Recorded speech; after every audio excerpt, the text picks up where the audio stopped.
할렐루야. 하나님의 은혜와 평강이 여러분과 가정 가운데 함께하기를 원합니다. 자, 오늘은 자기 피로 사신 교회라고 하는 제목을 가지고 사도 바울의 고별 설교 두 번째 부분들을 보도록 하겠습니다. 교회란 무엇일까? 저는 어려서부터 신앙생활을 해봤기 때문에 교회를 그냥 생각 없이 다닐 때가 상당히 있었습니다. 그리고 정신을 차리고 보니 내가 믿는 것이 과연 무엇일까 하는 것을 고민하게 되었습니다. 그 중에 고민했던 몇 가지 주제들이 생각이 납니다. 하나는 복음이란 무엇일까? 예수를 믿는다는 건 과연 무엇일까? 교회란 무엇일까? 그리고 또 성공이라는 건 무엇일까? 성경에서 성공이라고 하는 것을 무엇이라고 우리에게 정의를 할까? 그리고 행복이라는 건 무엇이고 우리가 복을 받는다는데 과연 그 복은 무엇일까? 그러면서 하나하나 생각했고 개척을 막 시작하면서 고민했던 큰 두 가지 주제는 사랑이란 무엇일까였습니다. 내가 하나님께서 사랑하라고 했는데 이 사랑이란, 우리 교회 이름도 그래서 사랑누리였잖아요. 사랑의 세계였는데 이 사랑이란 무엇일까에 고민을 했고 그 중에 가장 큰 고민은 교회란 무엇일까였습니다. 이렇게 세상에 교회가 많은데 왜 교회를 또 개척을 할 필요가 있었을까? 이런 교회에 대한 분명한 의식이 없으면 제가 앞으로 목회를 하기 힘들었기에 이 교회에 대한 고민을 가지고 그러면 교회를 세우는 과정을 기록한 사도행전을 한번 말씀을 보자. 그래서 개척 기간 첫 해를 사도행전 강해를 시작을 했습니다. 그래서 1년 동안 사도행전을 보면서 교회란 무엇인가를 고민하고 또 어느 정도를 알아갔습니다. 그리고 벌써 한 2년 반 정도에 다시 이곳에 이사를 오면서 그때부터 우리 교회가 또다시 한번 교회란 무엇인가를 돌아보아야겠다. 이제 온전한 교회가 무엇인가 하는 것을 돌아보아야겠다 하면서 사도행전 강해를 시작하게 되었고 벌써 한 2년 반 정도가 지났습니다. 자, 여러분들 사도행전을 보면서 교회란 무엇인가 하는 부분들의 고민 또 생각들을 어느 정도 나도 모르게 그것을 세워왔는지 한번 돌아봤으면 좋겠습니다. 오늘 말씀은 그래서 교회란 무엇인가를 잘 요약해주는, 어떻게 보면 바울 서신의 압축, 완전히 이것을 요약한 서신이라고 할 수 있는 이런 설교라고 할 수가 있습니다. 바울이 그렇게 세우려고 했던 교회가 어떤 교회였는가 하는 것을 돌아봅니다. 제목부터 벌써 교회란 무엇인가를 알려주고 있죠. 교회란 무엇입니까? 자기의 피라고 했으니까 예수 그리스도의 피. 그런데 오늘 본문에서는 하나님 자신의 피라고 얘기하고 있어요. 28절을 보세요. 28절 하반절에 보면 하나님이 자기 피로 사신 교회라고 얘기합니다. 분명히 예수 그리스도의 피로서 세워진 것은 우리가 어느 정도 아는데 하나님이 자신의 피라고 얘기를 합니다. 자기를 주는 것보다 더 큰 사랑은 자기가 가장 아끼는 것을 주는 것입니다. 아마 우리 사람으로 비유한다면 자녀를 낳은 분들은 자녀를 위해서 목숨을 걸 수는 있지만 자녀를 주면서까지 사랑하는 사람은 아마 없을 겁니다. 그런데 하나님은 유일하신 독생자 예수 그리스도를 우리에게서 주면서까지 우리를 사랑했기 때문에 오늘 성경에서는 하나님이 자기 피로 사신 교회라고 이야기하고 있습니다. 그만큼 교회라고는 하는 이 수식어 하나만으로도 교회가 어떤 것이구나 하는 것을 알 수가 있고 이 교회가 어떤 것인가를 깨달았던 사도 바울은 우리 지난주 20장 24절 말씀에 이렇게 나는 이 교회를 위해서 일하고 있노라 선언을 했습니다. 우리 같이 한번 읽어볼까요? 시작. 내가 달려갈 길과 주 예수께 받은 사명 곧 하나님의 은혜의 복음을 증언하는 일을 마치려 하면은 나의 생명조차 조금도 귀한 것으로 여기지 아니하노라. 아멘. 제가 사명 이야기를 지난주에는 했는데 사명을 너무 어렵게 생각하지 말라고 했죠. 똑같은 일을 해도 사명감을 가지고 하는 사람이 있고 똑같은 일을 하더라도 할 수 없이 해서 그 가치가 떨어지는 것이 있습니다. 그래서 성경에는 얘기합니다.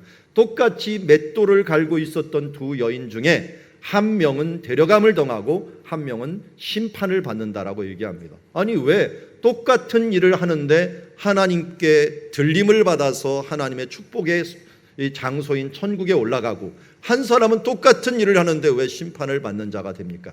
그것은 어떤 자세를 가지고 어떤 마음을 가지고 어떤 목적을 가지고 그 자리에서 그 일을 하느냐가 결국은 그 일의 가치를 결정한다는 것입니다. 마찬가지입니다. 여러분, 오늘 똑같이 우리 대한민국 모든 기독교인들이 와서 예배를 드립니다. 예배를 함께 드리는 이 자리에서도 어떤 마음과 어떤 자세로 드리냐에 따라서 하나님께 상달되는 예배가 있고, 아니면 의미 없이 그냥 지나가는 예배, 어떻게 보면 하나님께서 가증스럽게 여기는 예배가 될 수 있다는 사실들은 잊지 말아야 됩니다. 그런 면에서 우리 사명을 생각할 때 하나님 앞에 내가 있는 모든 일들, 내게 닥쳐진 일들을 사명감을 가지고 일할 때 하나님께서 의미 있는 것으로 우리 가운데 받아주시는 줄 믿습니다. 우리의 찬양도, 우리의 모든 모습들 가운데서도 그렇게 행해 주셨으면 좋겠습니다. 이 말은 좀 말하고 시작을 합시다. 오늘 찬양을 하는데 우리 그리스도인들이 세상 사람들한테 손가락질 받는 것이 뭐냐면 말과 행동이 틀리다라는 거예요. 그런데 나도 모르게 우리의 삶들 가운데 말과 행동이 틀리는 모습들이 자주 등장을 합니다. 그 중에 하나가 찬양이 아닐까 합니다. 실컷 찬양 부르는데 입 따로 마음 따로 노는 때가 있어요. 아니, 입 따로 이 몸 따로 노는 때가 있어요. 오늘 무슨 가사가 걸리십니까? 두 손 들고, 이 두 손 들고를 한 서너 번 했을 거예요. 근데 아무도 안 들어. 제가 옆에서 왔는데, 그러다가 제가 들은 보니까 여기서 한 분, 여기서 한 분, 저 뒤에서 한 분, 또 이 찬양 대원들 중에서도 우리 리더 한 분만 이렇게 손을 들고 있고 다른 사람들은 들지를 않아요. 아니, 계속 손을 들고 하는데 두 손 들고, 그것도 그냥 손을 들고 아니야, 두 손 들고 주를 찬양합니다라고 했는데 이 두 손을 들기는커녕 움직이지도 않아. 여러분, 우리가 찬양을 할 때 가사를 생각하고 행한다면 정말 그 가사에 따라서 하나님께 움직이는 우리의 모습이 있어야 됩니다. 한번 고민을 해보십시오. 그러다 보니까 나도 모르게 이게 안 되다 보니까 교회에서 말씀 듣는 삶과 주일날의 이 예배의 삶과 이 사회에서의 삶이 완전히 동떨어지는 삶들을 살고 있는 거예요. 우리 수요일날 말씀 제목이 쉬운 예수는 없다라고 하는 책을 가지고 했는데 그리스도인들이 너무 쉬운 예수를 바라봐요. 그냥 예수 믿고 축복받고 하는 끝이다라고 했는데 언제 예수님께서 그렇게 말씀했습니까? 예수님은 나를 따라오려거든 자기 십자가를 지고 나를 따를 것이다라고 얘기합니다. 그런데 그 십자가가 그것을 따르는 것이 보람이 있고 의미가 있고 앞으로 내가 이 미래가 있고 소망이 있는 일이라면 우리가 아무리 어렵더라도 그것을 감당하잖아요. 이 땅에서의 일은 영원을 준비하는 삶입니다. 그러기에 사명감을 가지고 우리가 살아갈 때 하나하나 순간순간마다 정말 하나님의 뜻이 무엇인가를 분별하고 그것을 위해서 내 십자가를 지며 살아갈 때 앞으로도 의미 있는 삶이요, 후회 없는 삶이요, 그야말로 하나님 앞에서 해와 같이 빛나는 삶을 살아갈 수 있는 줄 믿습니다. 우리 교회 정말 쉬운 예수 따라가지 말고 자기 십자가를 지고 따라가며 의미 있고 보람 있는 삶을 따라가기를 원합니다. 제자들이 오병이어 기적 때 제자들이 한 일이 무엇입니까? 사람 예수님의 떡을 날라고 막 날라. 자기는 더 배고팠을 거예요. 그런데도 불구하고 그냥 땀을 삐질삐질 흘리면서 이 일들을 행하는 것이 얼마나 보람이 있었으면 나중에 12바구니 한 방울씩을 딱 짓고서 그 해질녘에 이 보람에 차갑고 있는 그 얼굴들, 그 땀방울들을 한번 생각해 보십시오. 우리가 이러한 보람을 위해서 살아야지 이 땅의 평안한 삶들을 위해서 나 자신을 위해서 이기적인 삶들을 살아간다면 하나님 앞에서 의미 없는 삶이요, 그것은 그리스도인답게 살지 못함으로 나도 모르게 양심에 꺼리는 삶을 살 수밖에 없다는 것입니다. 삶과 기도가 그리고 말씀과 우리의 행동이 일치하는 그리스도인들이 되기를 주의 이름으로 축원합니다. 자, 오늘 말씀을 보면은 교회에 대해서 이야기하고 있는데요. 교회에 대해서 특별히 이 네 가지 주제를 아주 심도 있게 이야기를 합니다. 교회란 무엇일까에 대한 부분부터 시작해서 교회의 구성원, 그리고 교회의 사명, 교회의 조직, 그리고 교회가 주의해야 될 점들. 이 정도면 교회에 대해서 너무 많이 말한 것 아닙니까? 우리 오늘 말씀을 잘 보면서 교회란 이런 것이구나. 물론 다 말할 수는 없지만 사도 바울이 말하는 교회에 대해서 오늘 묵상하며 또 돌아보는 시간이 되기를 원합니다. 어제 양평에서 우리 성가대 뭐가 있었죠? 수련회가 있었습니다. 많이 안 가갖고 이 정도밖에 이제 없는데 그래도 참 아름다운 곳에서 아름다운 찬양을 하니까 제가 가서 한번 보니까 너무 하나님 보기에 좋았더라라고 하는 마음을 가지게 되었습니다. 자, 교회라고 하는 것을 가질 때 왜 이 사진을 찍었을까요? 교회는 사람이기 때문입니다. 고린도서 2장 1장 2절에 보면 고린도에 있는 하나님의 교회라고 얘기를 한 다음에 이 하나님의 교회를 수식어는 곧 그리스도 예수 안에서 거룩하여지고 성도라 부르심을 받는 자들이라고 얘기합니다. 그러니까 교회는 자들입니다. 자들, 사람들입니다. 사람들. 어떤 사람들입니까? 성도라 부름을 받는 사람인데 이 성도가 누구입니까? 그 아래 보니까 각처에서 우리 주 곧 그들과 우리의 주 대신 예수 그리스도의 이름을 부르는 모든 자들, 예수님을 우리의 주님입니다 라고 부르는 모든 자들, 이 사람들이 모인 곳이 뭐라고요? 교회입니다. 그래서 교회는 공동체입니다. 공동체. 우리 교회 간다라고 하는 것은 그 모여있는 공동체에 간다는 것이지 공동체가 없는 공간을 가는 것을 우리는 교회를 간다고 하는 것. 그것은 예배당을 간다라고 얘기를 해야 되겠죠. 이 교회는 우리 믿는 사람들이 모이는 공동체이고 그 믿는 사람들이 어느 곳에 있든지 그것을 교회라고 이야기합니다.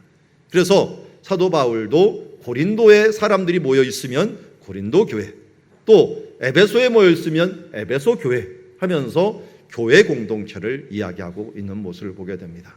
바로 누가 교회입니까? 우리가 교회입니다. 예수 그리스도를 믿는 모든 사람들이 교회가라고 할 수가 있습니다. 이 교회가 가져야 될 가장 큰 미션, 사명이 무엇일까요? 오늘 25절 우리가 말씀을 통하여 그것을 알게 됩니다. 우리 25절 말씀 같이 한번 읽어보겠습니다. 시작. 보라, 내가 여러분 중에 왕래하며 하나님의 나라를 전파하였으나 이제는 여러분이 다 내 얼굴을 다시 보지 못할 줄을 아노라. 아멘. 사도 바울이 한 일이 무엇입니까? 하나님의 나라를 전파한 일입니다. 왜 하나님의 나라를 전파했습니까? 이 하나님의 나라는 그 바로 앞에 24절에서는 하나님의 은혜의 복음이라고 얘기를 하고 있고 그 앞에 21절에서는 회개와 우리 주 예수 그리스도에 대한 믿음이라고 이야기를 하고 있습니다. 그러니까 복음이라는 게 무엇인가 하는 부분들을 이야기한다면 여기 회개와 우리 주 예수 그리스도에 대한 믿음이라고 얘기할 수 있고 조금 더 예수님이 하신 말씀으로 나아가자면 우리 마태복음 16장 16절 말씀 베드로가 이르되 같이 해볼까? 시작. 주는 그리스도시요 살아계신 하나님의 아들입니다. 자, 이 고백이 뭡니까? 결국 복음입니다. 이 복음을 주는 그리스도시요 살아계신 하나님의 아들입니다를 요약한 것이 그 앞자를 따라서 말한 것이 예수님은 그리스도시요 하나님의 아들이며 구세주입니다. 구원자입니다 라고 말한 것이 그것을 초대교회에서 뭐라고 불렀다고요? 익투스라고 불렀고 익투스라고 하는 단어는 무엇을 묘사한 것입니까? 물고기를 의미한다 라고 얘기합니다. 그래서 물고기 신앙이라고 이야기를 하죠. 앞에 있는 사진 하나가 오른쪽에 있는데요. 이 사진은 콜로세움 아니죠. 이 콜로세움이 아니라 콜로세움 근처에 있는 지하 뭐라고 합니까? 지하 무덤을 뭐라고 그러죠? 카타콤. 갑자기 생각이 안 나요. 카타콤인데 요번에 카타콤에 가서 찍은 사진입니다. 자, 물고기를 초대교회 사람들이 박해를 받으면서 들어가 있던 무덤 그런 곳에 이 카타콤을 그려놓기도 했고 순교했던 많은 신앙인들 앞에서 이 카타콤에 이 익투스의 모양을 그려놓아서 그것을 발견된 것을 하나 전시해 놓은 것을 보았습니다. 여러분, 우리 초대교회가 건강할 수 있었던 것은 바로 이것 때문이었습니다. 교회 건물이 교회가 아니라 바로 우리의 신앙 고백이 이 신앙 고백을 가진 사람들이 교회라고 하는 것을 알고 어떤 환난과 어떤 역경이 오더라도 익투스의 신앙 고백으로 이겨내었던 그 사람들이 교회의 구성원이었기 때문에 로마의 그 세력도 이 교회를 무너뜨릴 수 없었던 것은 이들의 이 신앙 고백이 확실했기 때문입니다. 지금도 마찬가지입니다. 여러분, 이단이 일어나고 사회에서 어떤 환란이 일어나고 하더라도 우리가 무너지지 않는 것들은 이 익투스의 신앙 고백이 분명할 때 무너지지 않을 수 있는 것입니다.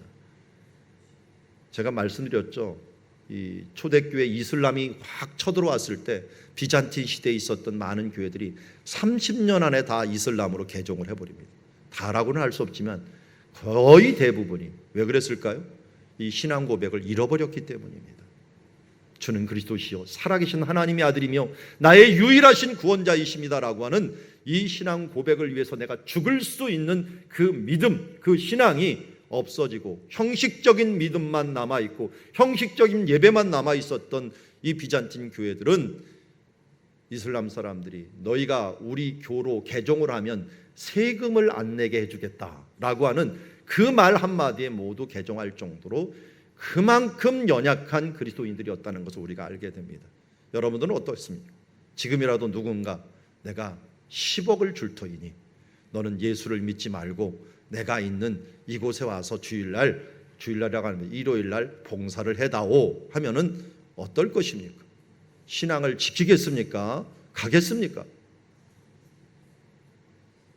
지금 이 상황을 보면은 갈 사람들이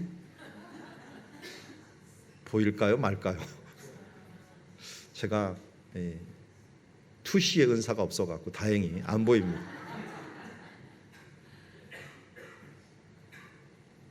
익투스 신앙 고백을 가진 사람들이었습니다. 그런데 이 사람들이 모인 공동체였는데 이 공동체가 건강을 유지하기 위한 방법이 또 비결이 하나가 있었는데 그것이 뭐냐면 전파하는 것이었어요. 이 고백을 고백하는 것이었어요. 우리가 건강하려면요, 정말 지식을 내가 아는가 모르는가 테스트를 하려면 남한테 말해보면 압니다. 말하다 보면 나는 알았는데 갑자기 얘기하려니까 꽉 막혀요. 그러면 이건 제대로 모르는 거예요.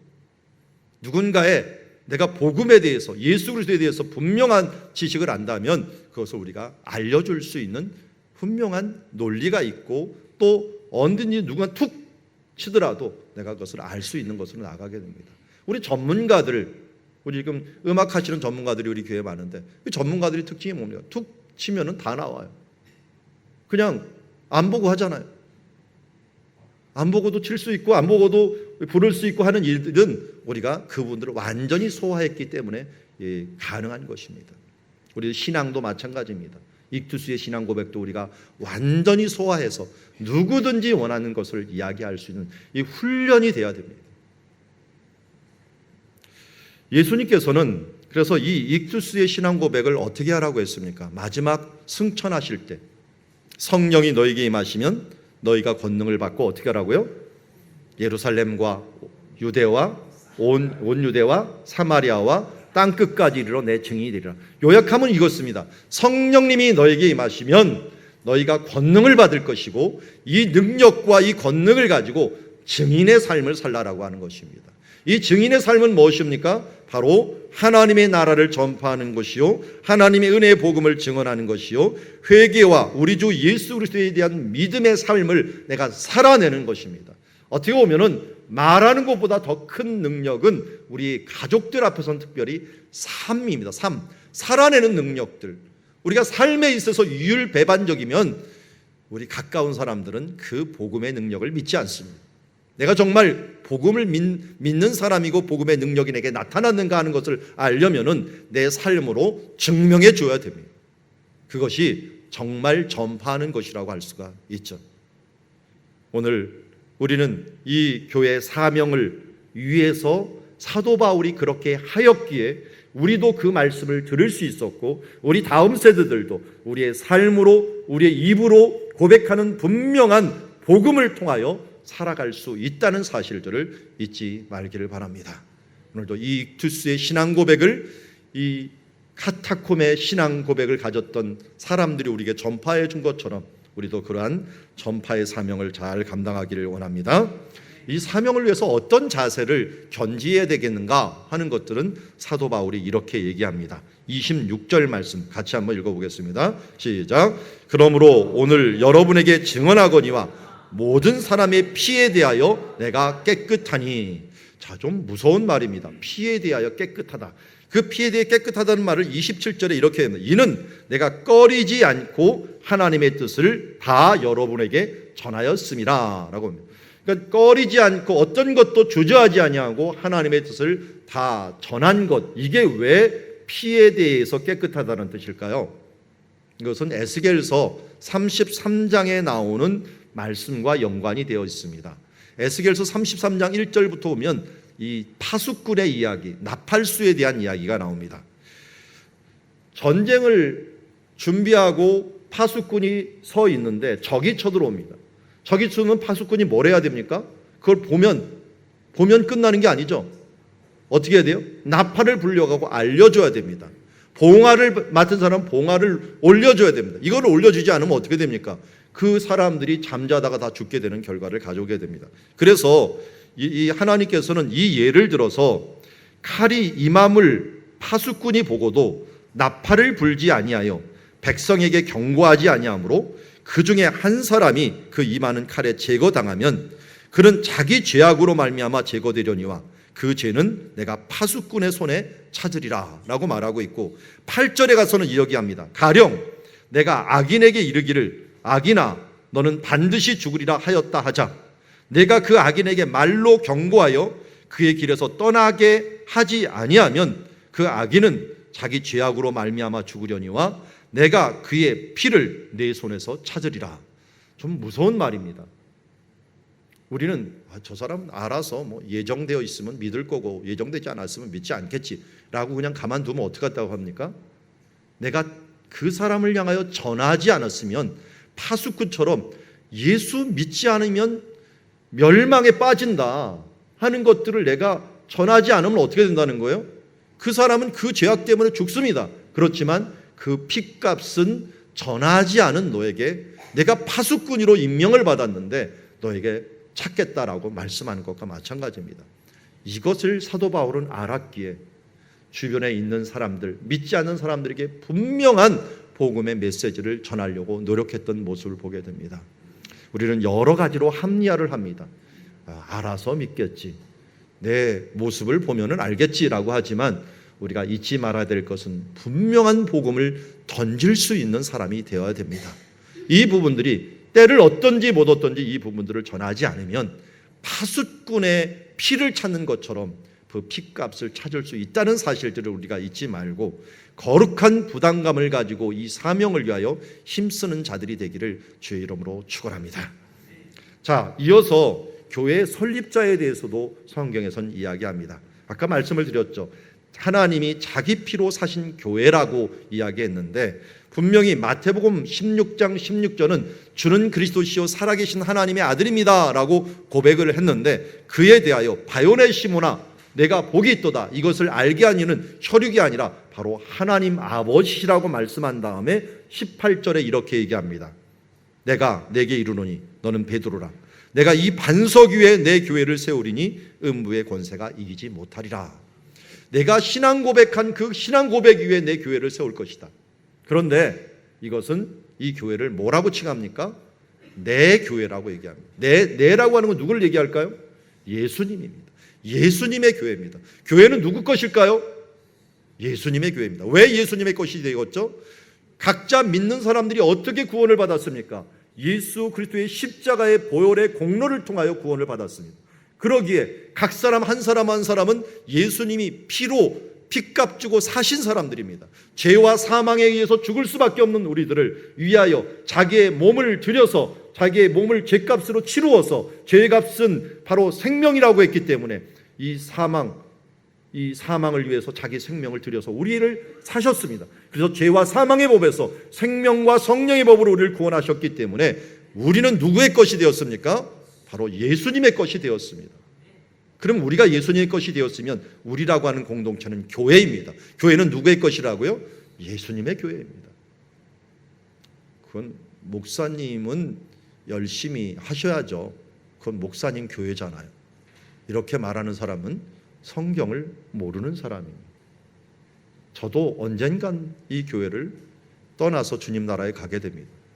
그러면 이 교회는 예수님의 교회이기 때문에 예수님의 믿는 공동체가 함께 책임을 져야 됩니다.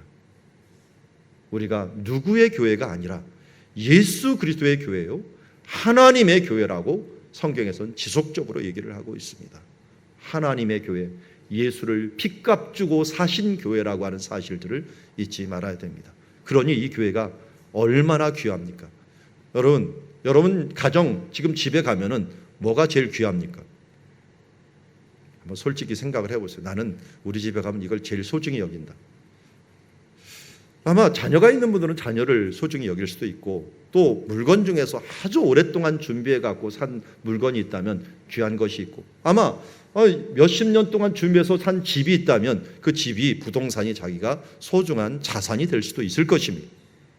그런데 그 내게 가장 소중하다고 하는 여기는 것들을, 그것을 팔아갖고 다른 것을 사면 어떻게 됩니까? 그거 더 귀한 거죠. 더 귀한 거예요. 하나님 아버지께서 자기 아들보다 더 귀한 존재가 없는데 자기 아들을 주면서까지 사신 것이 뭐라고요? 그게 교회입니다. 그러니 교회가 하나님 편에서, 아니 예수 그리스도 편에서 얼마나 소중한 것이겠습니까? 이 소중한 것을 가볍게 여기는 사람들에 대해서 여러분 어떻게 생각이 듭니까? 내가 소중한 것을 너무 천하게 여기면 분노가 일어나지 않습니까?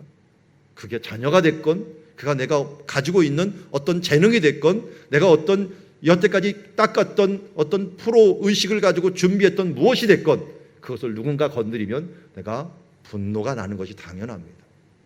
그런데 하나님께서는 이 하나님의 교회를 어떻게 여기시기를 원하실까요?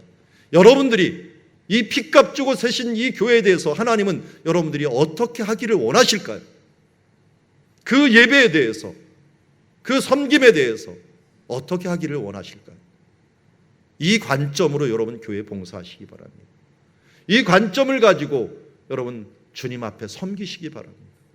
하나님께서 가장 아끼시는 교회, 그의 아들을 주기까지 아끼신 교회, 이 교회를 세우는 일들이야말로 이 세상에서 무엇보다도 보람 있는 일들이요, 하나님의 놀라운 사역이라는 것을 알고, 찬양하는 사람들은 찬양으로, 또 섬기는 사람은 섬기는 자로, 선교하는 자는 선교하는 자로, 말씀을 가르치는 자는 가르치는 자로, 여러분 정말 주님을 섬기듯이, 아니 주님이 가장 중요시 여기는 주 예수 그리스도, 그분을 섬기듯이 여러분들이 섬겨나가는 공동체가 되기를 주의 이름으로 축원합니다. 이를 위해서 조직을 세워주셨어요. 그 조직을 세울 때는 반드시 뭐가 필요합니까? 지도자가 필요합니다. 저도 우리 교회에서 조직이 필요 없이 그냥 모두 평등하게 섬깁시다 라고 했는데, 한 10여 년 전에 우리가 임직자를 세운 이유는 이게 조직이 없다 보니까 무슨 일이 벌어지냐면, 이렇게 돌을 쌓아 놓는데요, 돌을 쌓아 놓으면 뭔가 밑에 이렇게 기초석이 있어야 되는데 기초석이 없다 보니까 이게 돌이 두루룩 굴러가 갖고 쌓아놓으면 쌓아놓아서 옆으로만 퍼져버리지 세워지는 느낌을 갖지 못했어요. 그래서 임직자를 세울 때 제가 그림을 딱 그렸죠. 예루살렘 사진을 항상 보여드립니다. 기초석이 되어 주십시오.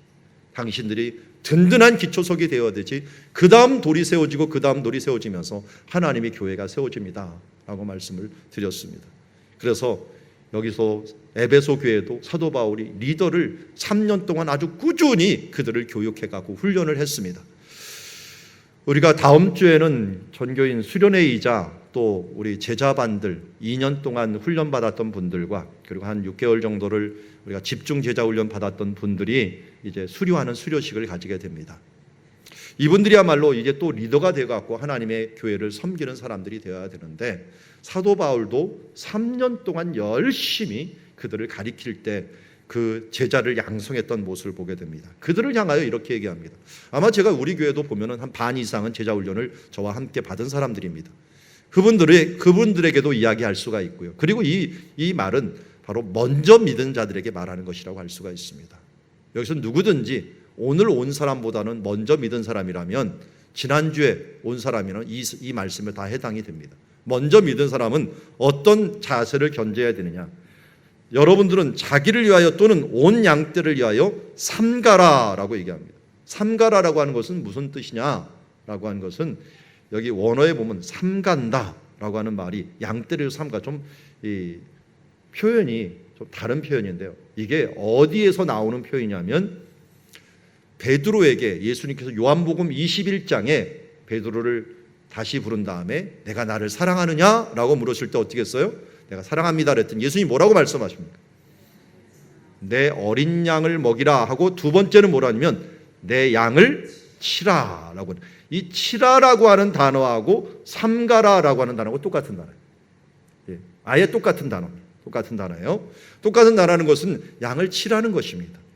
그러니까 양떼라고 하는 건 너무 연약한 존재. 그야말로 양떼처럼 들짐승에게 방어할 수 있는 도구가 하나도 없는 동물은 없을 거예요. 누가 와서 물어도요, 뭐 받을 것이 있나, 날카로운 발톱이 있나, 그리고 빨리 달리는 발이 있나, 뭔가 예민한 것들은 하나도 없어요. 다만 하나, 귀만 좋아요. 귀.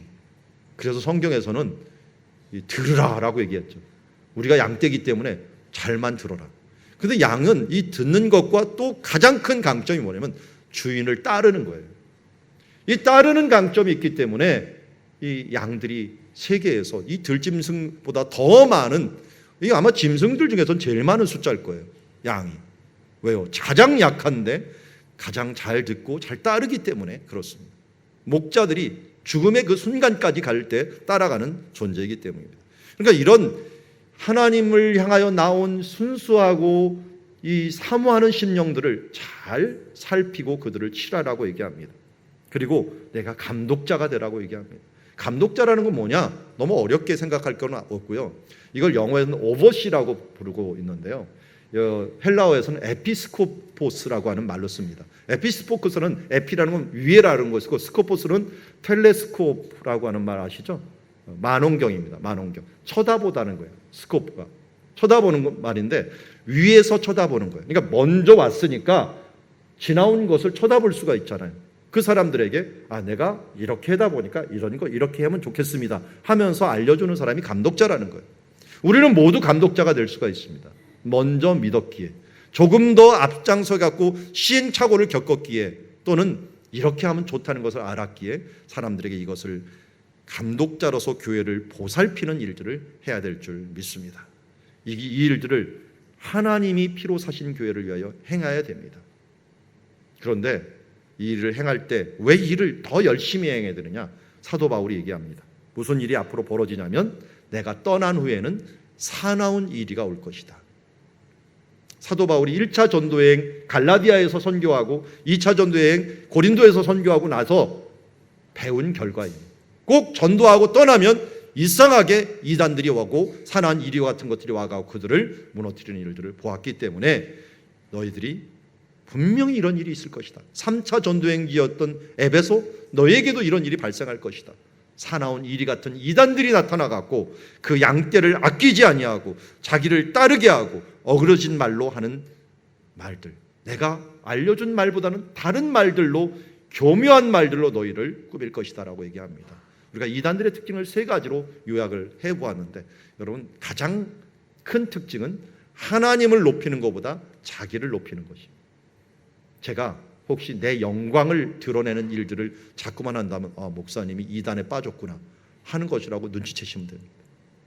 누구든지 예수 그리스도를 높이고 하나님의 말씀을 우리가 기준으로 살자고 외쳐야 되는데, 주님의 제자가 되자고 제가 외쳤지 내 제자가 되라고 제자 훈련을 시킨 게 아닙니다. 제자 훈련은 자기 십자가를 지고 예수님을 따르라는 제자가 되라고 훈련을 시킨 것. 사도 바울이 그렇게 말씀을 주셨고 그게 성경의 말씀이기 때문에 어그러진 길로 얘기하는 그들을 주의하라고 말씀하고 있습니다. 그리고 나서 건강한 교회를 위해서 뭐라고 얘기하냐면 여러분이요 일깨어라. 원래 원어에 보면 깨어라 그리고 기억하라. 그리고 난 다음에 내가 3년이나 밤낮 쉬지 말고 눈물로 각 사람을 훈계하던 것을 이라고 나오고 있습니다. 그러니까 두 가지 명령어가 나옵니다. 깨어라, 기억하라 라고 하는 것입니다. 깨어라라는 말이 워낙 사람들에게 많이 박히고요. 그리고 중요하기 때문에 사람 이름에 많이 들어갔어요. 여러분 그레고리라는 말을 많이 들어봤죠? 그레고리가 깨어라는 말이에요. 깨다라는 말입니다. 그래서 그레고리테라고 하는 너희들은 깨어라라고 하는 뜻인데요. 이런 말들로 사람들의 이름을 가질 것처럼 그레고리 항상 생각하면 깨어라라고 하는 일들을 가지고 있습니다. 앞에 제가 세미나 하는 장면, 한 3주 전에 부산에 있는 세계로병원에 가서 사역을 했는데, 부산에 있는 세계로병원은 유일하게 한국교회에서 유일하게 선교 사단법인이 만들어 놓은 교회입니다. 그래서 선교를 위해서 선교사님들을 일단 돕기 위해서 세웠는데, 1차적으로는 선교사님이 지금 한 해에 한 4,000명이 와서 무료로 진료를 받고 치료를 받는다고 합니다. 그리고 또 하나는 자기가 선교사를 파송했는데 벌써 15년 됐는데 한 101명인가요? 101명 정도를 벌써 의료 선교사로 파송을 했다라고 합니다. 그리고 나서 저를 이제 초청을 해갖고 세미나를 이제 매일 예배를 드리고 또 1년에 몇 번 세미나 가고 집회를 갖고 있는데, 저를 왜 불렀는가 물어봤더니 이거였습니다. 자기네들은 정체성을 잃어버리면 끝이다.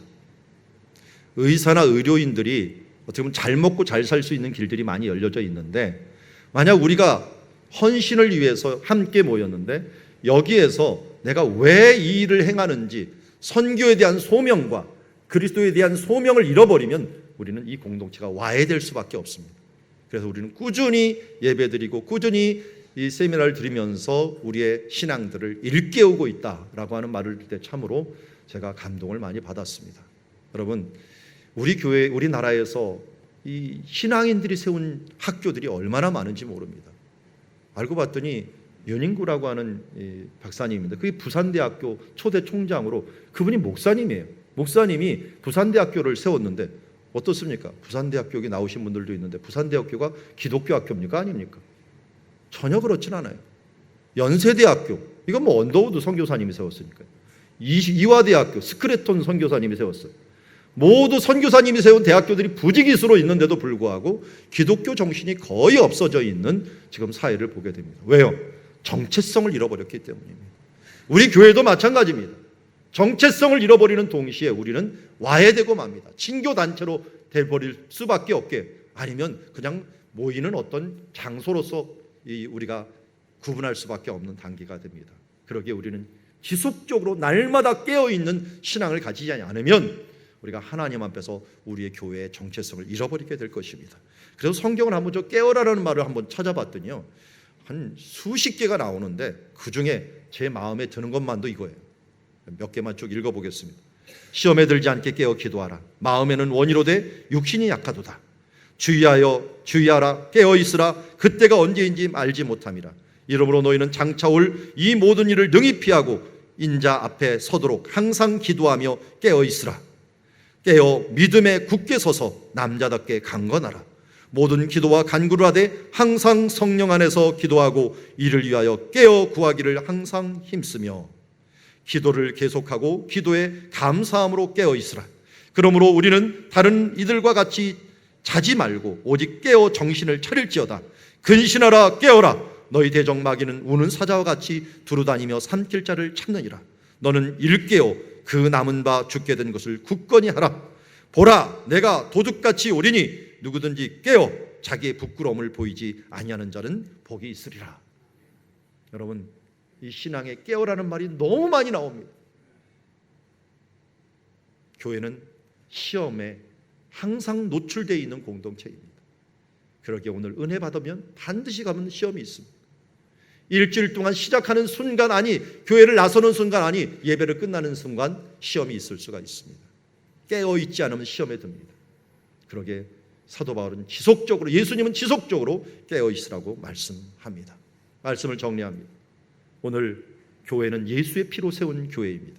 그러기에 우리의 구성원들은 익투스의 신앙 고백, 주는 그리스도시요 살아계신 하나님의 아들입니다, 바로 우리의 구세주입니다라는 고백을 가진 고백의 공동체입니다.